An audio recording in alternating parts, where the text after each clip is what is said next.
Assalomu alaykum va rahmatullohi va barakatuh. 10-fevral Toshkent Jidda yo'nalishida kelgan ziyoratchilarimiz bilan bugun Madina-yu Munawvarani ziyoratiga chiqamiz.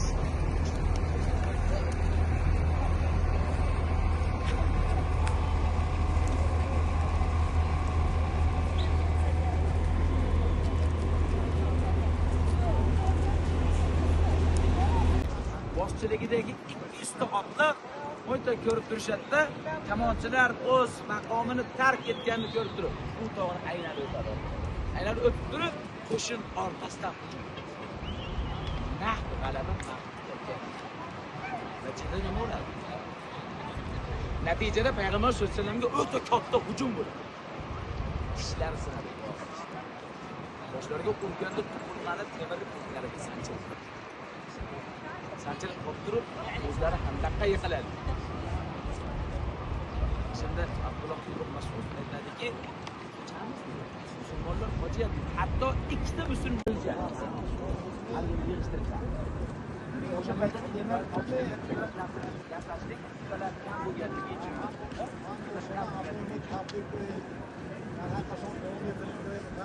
ularni g'anima yig'ishtirgan ko'rgan kamonchilar aytib g'animalar qolyapti.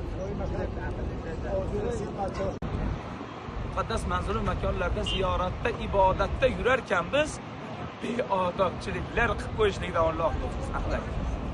Madina-yu Munawvaradan chiqib ketishimizda shafoatga dohil bo'lgan bandalar, ummatlar bo'lib chiqishlikda o'zi oson.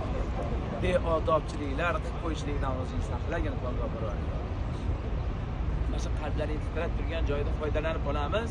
Alloh Parvardigor. Jamoatimiz uchun duo talablarimiz bor. Bemorlarimiz bor, shifoyi komil bergin Alloh. Farzand talablarimiz bor. Solih, soliha, ikki dunyoga asqatadigan o'g'il va qizlar bergin Alloh.